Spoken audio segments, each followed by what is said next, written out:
This is Road Noise, Life 1 Mile at a Time, episode number 74.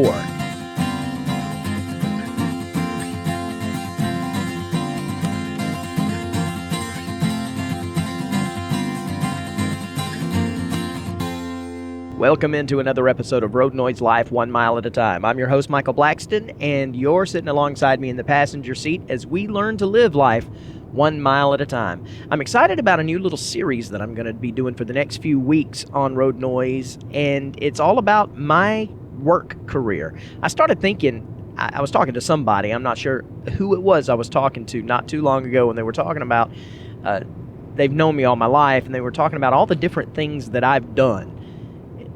I mean, I used to think I was the most licensed person in the world, well, yeah, I had a lot of different kind of licenses, but I've done a little bit of everything, and part of that was because, well, you start off young, you do what you have to do, but as I was trying to decide what I wanted to do for a career, I've always kind of wanted to be my own boss, and I didn't like people telling me what to do, and I always believed I wanted to do something that I loved, and so I would go from here to there and there to here, and I've had a lot of different jobs over the years.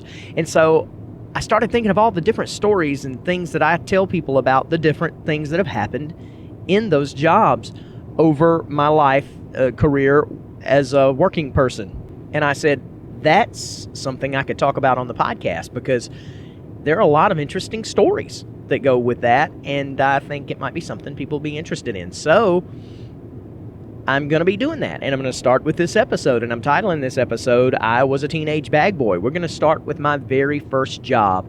When I was 16, I got an automobile. I was not expecting it. I did not think my mom was going to get me a car, and they didn't. They got me a truck. My mom and stepdad, on my 16th birthday, told me to look out the back door, and they had a bow on a white truck. It was a used truck. It wasn't a brand new truck. In fact, it was an old truck, but it was clean, and it was, it looked good, and to me, it was mine. It was my vehicle. I didn't care. It was a Chevy Love. I can't remember what the year model on it was, but it was a Chevy Love, LUV, stick shift pickup truck. And at those times, I was all about a pickup. I was a 16-year-old boy from the South. I wanted me a pickup.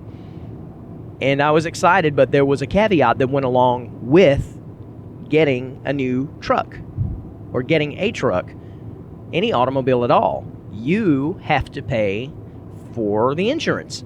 You can't drive an automobile without insurance, and we paid for the truck.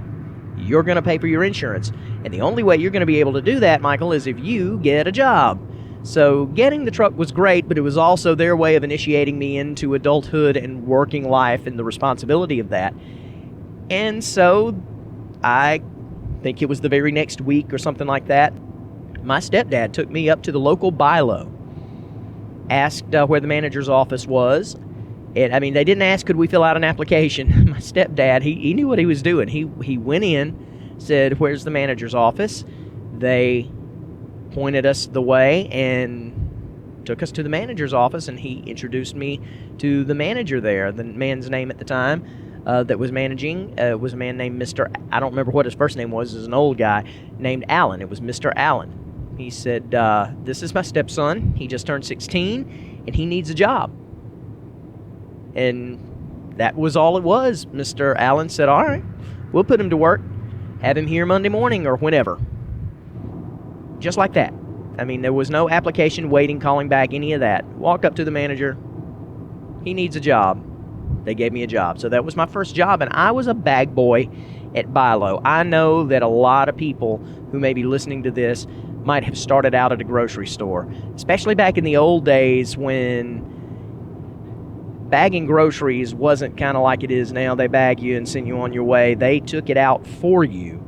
And I know there's probably still some of that goes on, but back when I was 16 years old, that's the way it was always done. You didn't take your own groceries out, or at least a woman didn't. The bag boy bagged them and pushed them out and loaded them into your car for you. And that's what I did. That's how I started. Among other things that happened that, little jobs and things that I had to do around the grocery store. And I was learning how to work and the responsibilities of that. There were days I didn't want to go in. There were days I could care less. There were other things going on that I'd rather be doing, but I was taught and started learning responsibility at that time. So Mr. Allen was the manager. Like I said, he was an older guy. He was a nice man, but he and I didn't see eye to eye. This is where I think I first got the idea that I don't want anybody telling me what to do. I want to be responsible for my own self because I make more sense than anybody I've ever spoken to. At least that's what I thought at that time, because I was 16 years old and I thought I knew everything. But Mr. Allen didn't make a lot of sense with some of the things that he would do. And a couple of them I want to tell you about is, for one thing, I don't want to say I shouldn't have done as good a job as I did cleaning the bathrooms the first time he asked me to clean the bathrooms, because I believe in doing everything excellent. No matter what job you're asked to do, no matter how badly you hate doing it, you do it with excellence. And Mr. Allen asked me one day to do the bathrooms. It wasn't long after I had started working there, and the job doing the bathrooms wasn't supposed to fall on one person. It was, just whoever happened to not be busy at the time, and go do the bathrooms, you do the bathrooms, you do the bathroom. It could be anybody. It could be 7 different people in 7 different shifts. But he asked me for the very first time to go do the bathrooms, and he told me what to do. Here's where we keep our cleaning supplies, go do that, and you do the men's, and you knock on the door, make sure that there's nobody in the women's, and you put the little cone up and open the door so they know you're in there, blah, blah, blah, all of that stuff. That's how you do it, and then I'm going to come inspect when you tell me you're done. Well, I cleaned those bathrooms. My mom taught me that when you clean, you clean. And I've always hated going into a dirty bathroom.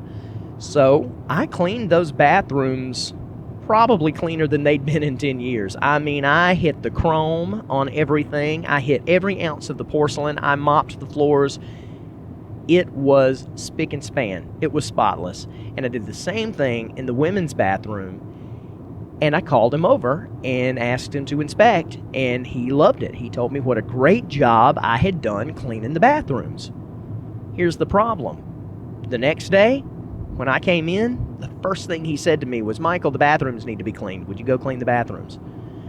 Well, I took a little pride in that. I thought, you know what? I knocked it out of the park. He's manager likes me. Yeah, there were some brownie points. I'm going to go clean the bathrooms, and I did another great job. Then the next day, as soon as I came in, "Michael, go clean the bathrooms." And the next day, "Michael, go clean the bathrooms." And it became my job to clean the bathrooms. I hated that because nobody else had to do it. And let me tell you, if you've ever worked in a facility where you had to clean a public restroom, you know how filthy people can be with absolutely no care that since they're not going to be the ones to have to clean it up, people are just filthy. And those things get nasty. And I even asked him one time why I always had to clean the bathrooms. Wasn't that supposed to be for somebody else, for everybody to have to do? And he just told me I did such a great job that I was the best one that cleaned them, so he had me do it. Now I understand that. He found something in an employee that I could knock it out of the park. And I never did a bad job, even though I hated doing it. After a while, I never did a bad job on purpose or anything like that. So even though I hated doing it, I always gave it my best. And as a manager, as someone who runs a business now, I see the value in that. Probably would have helped if he had every now and then kind of said, "Hey, Michael, I appreciate the job you do," but he was an old school guy. This was back in the early 90s, could have been, I guess, the late 80s, actually, and he was old then. And so he would have grown up in a time where there wasn't any of this nonsense of telling people what a great job they did to help their self-esteem or anything like that. You do what you're told, you do it well, and by George, that's the American dream. And there's something to that, but at the same time, for my little mind, it probably would have helped if he'd given me some sort of showed some appreciation for it, but it wasn't. It was just, "Michael, go do the bathrooms." The other thing that he did, though, that drove me nuts was we closed at 11 o'clock at night. Well, it would start emptying out about 9:30, and he would have me sweep the floors and do some kind of end of the day things that had been appointed as my jobs. But until the store was completely empty, he didn't want us to start that. If there was a customer in the store, he wanted us to be attentive to the customers. I understand that. There's merit to that. The problem was, I would have to stay after I was supposed to get off. If I was supposed to get off at 11 o'clock, he would wait till 11 o'clock when we closed to have us do some of this stuff that could have gone ahead and gotten started being done before then. I'm an efficient type person. And so he and I didn't see eye to eye on that. There would be not a single soul in the store. And it'd be 10 minutes until we closed, and 5 bag boys. There were going to be plenty of bag boys at the front to handle it. So I would say, can I go ahead and start doing my close-up things? There's nobody here in the store. Plenty of people up front. Can I go ahead and start sweeping? Can I go ahead and start doing this? Nope. And then at 11 o'clock, that's when we started doing all that stuff, and I was supposed to be leaving. Now, I realized I was still getting paid for that time, and now it probably wouldn't bother me as much, but being an efficient type of person, I'm the kind of guy that likes to make the best use of my time, and it drove me nuts. But that's the way he handled things. But he'd been doing it for a long time. He probably forgot more about the grocery store business than I ever learned and ever cared to learn, so I had the utmost respect for him. Or I do now. I didn't then. I was a snot-nosed teenager, but I do now. So that was Mr. Allen. One of the other things that happened when I worked at the grocery store was I got to be known as the guy that did impersonations. I've always been an entertainer. I've always been a performer, and I've always used my voice to intrigue people, whether it was speaking or singing. And there was a time I wanted to be a comedian, and part of what I wanted to do was stand-up comedy. And impersonations is what I want to say. I used to watch Saturday Night Live all the time, and I would hear Dana Carvey doing George Bush, and he used to do a Casey Kasem, and all that kind of stuff. And I always did those types of things. And in hindsight, it was great because it trained my voice to do a lot of things I never expected I'd be doing with it. But at the same time, I got to be known. I don't even know how this started with the customers, because I would do it. I think customers started hearing me do it kind of joking around while we were bagging the groceries, and I would flirt with the girl cashiers, and I'd make them laugh and stuff. And the customers started asking for me. And then when I would take their groceries out, they would say, hey, do that Casey Kasem impersonation, or do a Bobcat Goldthwait. I heard you doing Bobcat Goldthwait. Now, if you don't remember who Bobcat Goldthwait is, in the late 80s, early 90s, he was a stand-up comedian that was pretty raunchy with his stand-up routines, but when he did movies, he had a little small window of popularity where he did the Police Academy movies, and he did, I think there was one movie called One Crazy Summer, and he had this shtick where he I don't really know how to describe it. He spoke like a wild man, but he was a stoner kind of thing. I'm just going to have to do it. I haven't done Bobcat Goldthwait in a long time, so if this doesn't sound anything like Bobcat, then forgive me, because it's probably been 15 or 20 years since I've last done Bobcat Goldthwait. But imagine if he was introducing this podcast, and instead of saying, this is Road Noise episode number 74, I was a teenage bag boy, welcome, here's how it might come from Bobcat Goldthwait. If you know who I'm talking about, hopefully you'll enjoy this. Hi, this is Road Noise, episode number 74. I was a teenage bag boy, that's what it's called. Oh, God, I'm not doing it any justice. Anyway, it was this crazy gut-wrenching sound that gave you a headache. But when I was a teenager, I nailed it. I would actually be dared by my parents to order at restaurants like Bobcat Goldthwait. And if you dared me to do something, I'd do it. That was a poor Bobcat Goldthwait impersonation. Oh, my gosh. I'm going to be real tempted when I listen back to this in post-production to just delete this whole thing. But hopefully I'll be authentic enough not to. Anyway, so I used to do impersonations for tips, and people would ask me to do that. And when I would, I started realizing something. At first, it was kind of, it wasn't embarrassing, but it got old, when you ask someone do an impersonation, if it doesn't just come naturally and happen in the moment, most impersonation people don't like to be asked to do an impersonation. And so it got nerve-wracking at first, but then I started realizing, wait a minute, I'm getting bigger tips.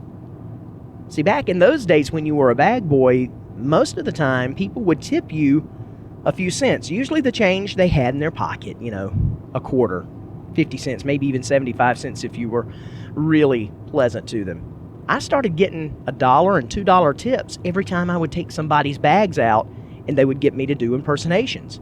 And it got to the point where the management made me stop. They made me tell people I can't do that because I was getting a lot of tips and it was making the other bag people, the other cashiers and bag boys and everybody else, they were jealous because people would specifically ask for me, wait for me, and then have me perform for them on the way to their car and then give me a nice tip. And that was interesting because it kind of gave me my first taste of if you do something well, you can be rewarded generously for it. And for a bag boy back in the late 80s, $1, $2, I think there was one time a lady gave me a $10 bill. Back in those days, that was really good tips for a bag boy. Nowadays, I don't even think there's hardly any bag boys left, but even those, they have signs everywhere at the grocery stores that say, please do not tip our attendants because they are paid to do this job. But yeah, I used to make pretty good tips as an impersonation bag boy. There's one story from my days in buy-low that for a long time before I met my wife, I was heartbroken because I fell head over heels. I thought in love. Let me adjust my microphone. I keep hearing these plosives and noises. So let me see if I can move it so it doesn't affect the sound volume too much, but maybe doesn't pick so many plosives up. I fell in love with a girl. I want to say her name. I can't remember what her name was, actually. To save my life, I can't remember what her name was. But she came to work after I did, and we hit it off. There was just a chemistry between us. We became great friends. She would take her break, and she'd ask me to take my break with her so we could talk. And she would go out and smoke, and I used to try to encourage her to quit smoking. And she told me I was one of the only people that could tell her that and talk to her about that she would listen to because everybody else made her feel stupid. And we really were striking up a nice relationship right there. And I thought, head over heels in love with this girl. But I could not make myself ask her on a date. Could not do it.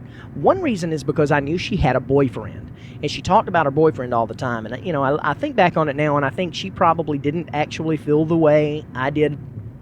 She didn't feel about me the way I did about her simply because I think I was that friend. I was the guy friend she could have and she could talk to. And I don't know if she ever knew that I felt the way about her that I did, but I wanted to ask her on a date anyway, even though she talked about her boyfriend all the time. And I finally got up the courage. I decided I'm going in. I'm going to ask her on a date. I'm going to tell her I know you got a boyfriend, but I kind of feel this way about you, and I would like to take you out on a date. I got up the courage. I was ready to do it.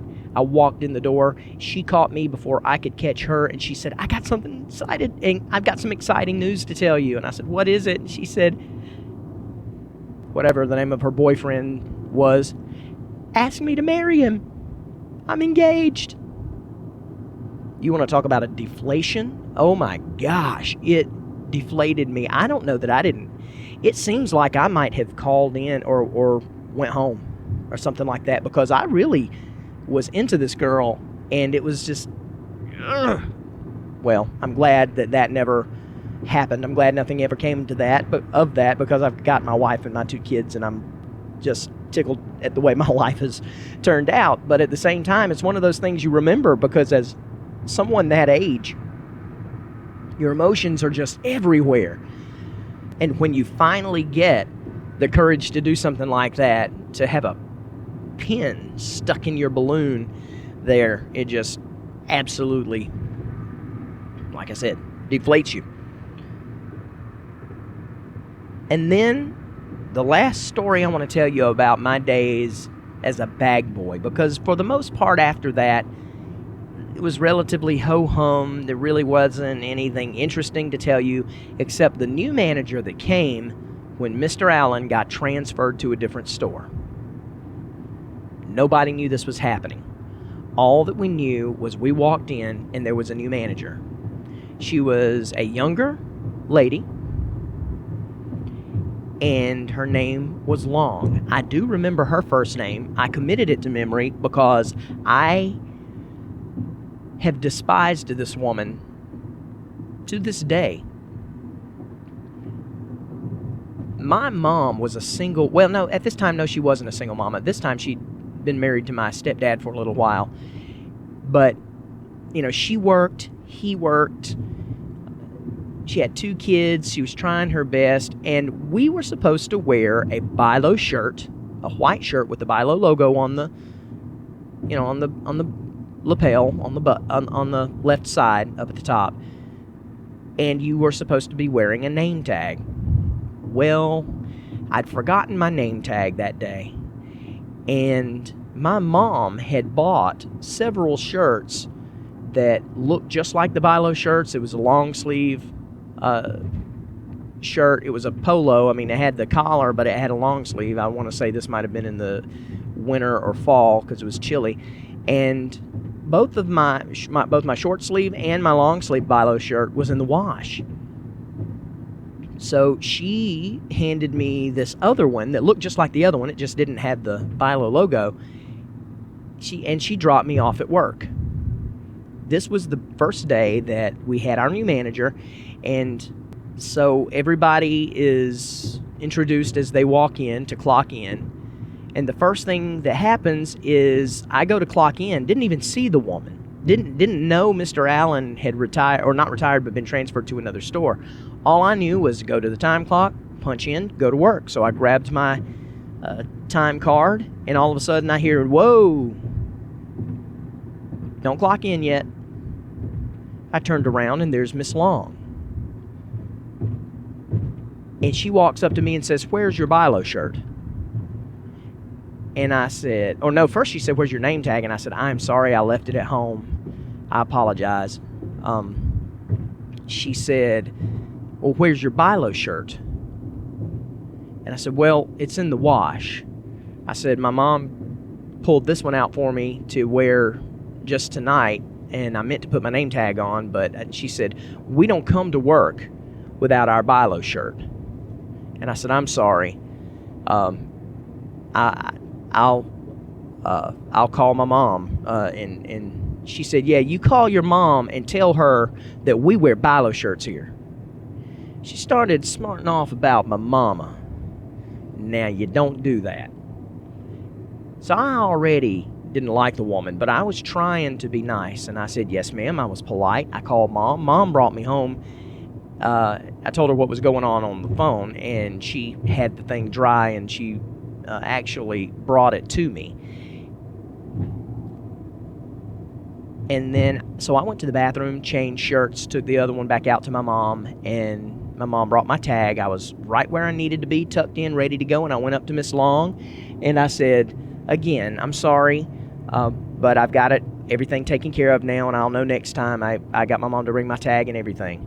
And Miss Long looked at me dead in the eye and said, "I can tell right now you're going to be the thorn in my side." Now, I know people have bad days, and I know that new managers, and when people go into new places, a lot of time they want to make a name for themselves, and so they'll come out real strict, and I'm all right by going by the book and going by the rules. But if I'm polite and respectful, and you assume that I'm going to be a pain in your side from here on out, and you just make that decision, then I have less than zero respect for you. And me and Mrs. Long, or Mears Long, whatever, we butt heads from that moment on. And it was probably about 3 months later when I started realizing I wasn't getting as many hours and as many days on the schedule, and I would look and I would come in until one day I came in and I just never was on the schedule. And she wouldn't tell me. She didn't have the guts to tell me I was fired. She just scheduled me out, wouldn't add me to the schedule. And I would come in on a Monday and see if I was on the schedule, and she'd say, no, you're not on the schedule this week.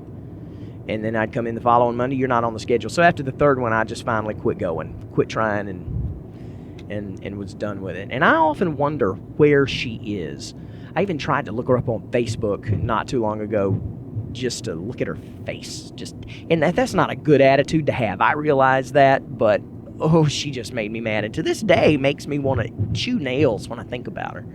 So that is my days at BI-LO. Pretty regular type of thing that goes on, I guess. But that was what started my career or my career life, my working life. Now, there are some people who have their careers in the grocery store industry, and I don't disrespect that at all, but I knew from the start that wasn't going to be where my career was going to lead. And so it wasn't long before I thought I was going to be on the path to the career I wanted, because I had an audition for Carowinds theme parks, and I got accepted. And that's what I'm going to tell you about next time we do the next phase in my career on Road Noise. I'm going to tell you about Carowinds theme park and my short time there. So let's get to the question to ponder from the previous week. Not last week, but the week before, when I asked you to ponder, what event would you witness if you could go back in time? And that's a pretty heavy question, I think, something worth giving some thought. I think I said in the episode where I asked the question that I already knew what it was going to be, but then I weighed in on it in my mind a little bit more, and actually came up with a different event, a similar event, and something within 3 days of the first event. And if you know my Christian background, you probably know where I'm going with this, but I made a change of mind. If I could witness any event in history, I look at it like this. Because I'm a devout Christian and it's the most important thing to me, my original thought was the crucifixion of Jesus Christ. I know that it was bloody, gruesome, a horrible thing to look at, but it is such an important piece of history to a Christian. The day that I believe my sins were forgiven with Christ dying on the cross, that's the day I would want, or the event that I would most want to be witness to. But then I started thinking about it a little more, and I said, it's true. That was the day that Christ died for my sins. However, on the third day, he rose from the grave. He conquered the grave. He beat death. He rose again at the resurrection. And I am given that same opportunity through salvation in Christ to be forgiven of my sins, and I believe to not die, to be resurrected when the time comes. So I think for me, the most important thing that I would like to see in history would be the resurrection. I would like to be there at the tomb of Jesus when that stone was rolled away and Christ walked out of that tomb. And that for me would be the most important thing, and the most I gotta be there if I could choose one time in history to witness. Now, yours doesn't have to be a religious or spiritual thing. Yours can be secular. Yours can be whatever. I mean, would you like to see the Hindenburg fall?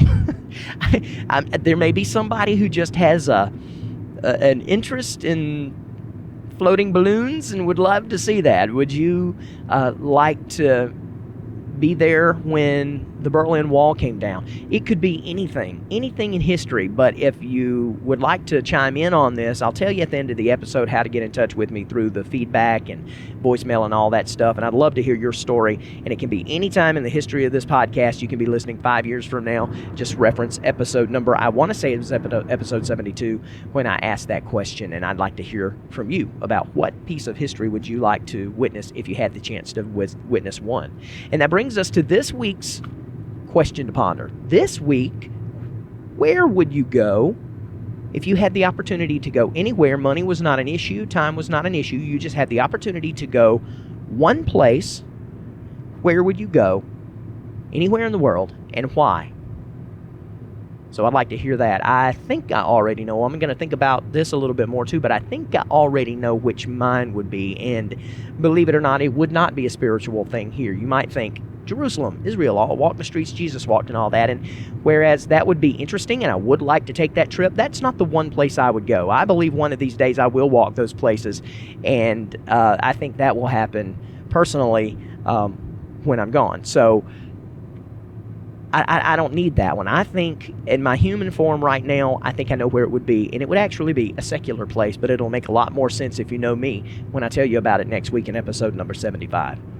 So this week's STD review. What? What are you talking about?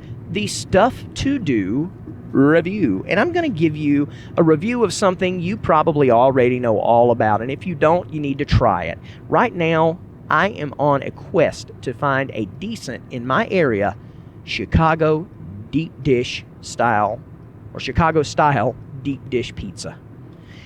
There used to be a place in Athens, Georgia called Da Vinci's, and they had the most amazing garlic rolls that would come, these little tiny garlic knot rolls covered in garlic butter and sitting in a pool of garlic butter. They were amazing, but to beat that, for me, was their Chicago-style deep dish pizza. And when they went out of business, I was extremely bummed. I was like, what am I going to do? Because Da Vinci's, nobody makes pizza like Da Vinci's. I didn't realize that was Chicago-style deep dish pizza until recently, and someone told me, that's just Chicago-style deep dish. So I started looking into it, and it is. But I can't find anywhere here where I live, close to where I live in the I live in Elberton, Georgia. I live in a small town in rural Georgia. So you have to go into a bigger place. And there's one place right outside of Anderson, South Carolina I want to try, and I would imagine next time I'm in Atlanta that I'll probably be able to find one there, and maybe more than one. And I know that I found a place that's supposed to be really good in Birmingham that I looked up, but I was too far away to drive there at night just to go get pizza. So I'm on a search, but my Stuff to Do review is if you ever want a different kind of pizza and you're tired of the same old, you got Pizza Hut and Papa John's and Little Caesars and Papa's and all of this stuff, you might want to try Chicago-style deep dish if you've never tried it before. It is a deep dish pizza, which, they serve those other places. But instead of the sauce being on, it being crust, sauce, cheese, and toppings, it's crust, cheese, toppings, sauce. The sauce is on the top. And that may not sound like it's that big a deal, but it bakes differently when it's done that way. The chemistry of the bake changes when you load the pizza that way. And so Chicago-style deep dish has a different feel and a different taste to me. It is absolutely amazing. So I decided that because I am in such love with Chicago-style deep dish pizza, that was going to be this week's STD Stuff to Do review. Last thing I want to let you know is I was able to get my ebook, Life's a Biscuit, Sop It with a Good Gravy, up on Amazon. It's available now if you would like to check that out. I'm going to ask you, I'm just going to go ahead and ask you to go buy it. If you like reading ebooks, this is a great one for if you are like someone who likes to read while you're on the toilet or something. It's bite-sized articles, 2.5 page articles, usually in the ballpark of 1,100 to 1,200 words each. Articles from my humor blog, from the first year and a half of my humor blog. And you may have heard me talking about funnymessylife.com, and you're certainly welcome to go there. But hopefully after this weekend, you will not be able to get the content that's in the book on the blog anymore. I'm going to archive it so that anybody that wants to read that and read that far back, they're going to have to buy the book. And the book is only $4.99. It is not going to break the bank. The price of a tall cup of coffee at Starbucks, really. Or maybe a couple of smaller cups of Starbucks coffee, and you've got a good 60,000 word book, but it's chopped up into humor articles you can read a little at a time, so you don't have to feel like you have to constantly turn the page. I don't have time to read that. This is one you can get, and you can get a good solid read per article, one at a time, and it's my humor. It's all me. and it's kind of the way my mind works, and I hope you'll enjoy it. So I ask you to go to Amazon.com. If you have a Kindle, it's available on Kindle. It's about to be available on all the other things too. I got to do that, but I wanted to get it up on Amazon first, and it is already there, and it's called Life's a Biscuit, Sop It with the Good Gravy. And if you just look up MJ Blackston for Michael Joseph Blackston, that's my whole name. I'm doing my author tags, MJ Blackston. Go there and pick up Life's a Biscuit. And do me a favor, because that'll get me a little bit of ching-ching, help me along the lines of getting my podcasts going and keeping all that stuff. Little extra side hustle I'm hoping will help me out. And if you would like to get in touch with me and give me your thoughts on anything I've said, maybe tell me your stories of being a grocery store worker, or if you have a question to ponder, some information on that you'd like to share with us, anything else, critique of the show, any of that stuff, you can get in touch with me via email at feedback@michaelblackston.com. You can go to the voicemail line at 706-408-7456. I would love for somebody to finally pick up the phone and leave me a voicemail that I could play over the podcast, quote-unquote, air. But if you don't want to do that and you like to comment, you can also do that at the website at roadnoisepodcast.com. That's roadnoisepodcast.com. That's where you'll find all of the other stuff you need, including I'm not doing a lot of show notes right now simply because I'm trying to squeeze everything into what little time I have. But there are some show notes there, and always the opportunity to comment on every single episode. You can stream there, as well as get to iTunes there and leave me a rating and review on iTunes. You can subscribe in all kinds of different ways. All of that at roadnoisepodcast.com. And until next time, episode 75, when I tell you all about getting to work for a very short period of time. And there were some interesting things that happened when I went to work for Carowinds Theme Park. And that's coming up in the very next episode of Road Noise, Life 1 Mile at a Time. I'm Michael Blackston. Thank you for joining me, sitting alongside me in the passenger seat as we learn to live life 1 mile at a time. We will see you next time. Let me try this again. Hi, this is Road Noise, Life 1 Mile at a Time with Michael Blackston. That still sucks. Hi, this is Casey Kasem, and you're listening to Mike Blackston, Road Noise, Life 1 Mile at a Time. Lord, have mercy, I suck. Oh, gee, Scoob. This is Road Noise, Life 1 Mile at a Time. This is Road Noise, Life 1 Mile at a Time. Wow, wow, what an episode of Road Noise, Life 1 Mile at a Time. Wow, I am out of practice. Gina. Her name was Gina. The girl at Bilo that I was in love with, her name was Gina.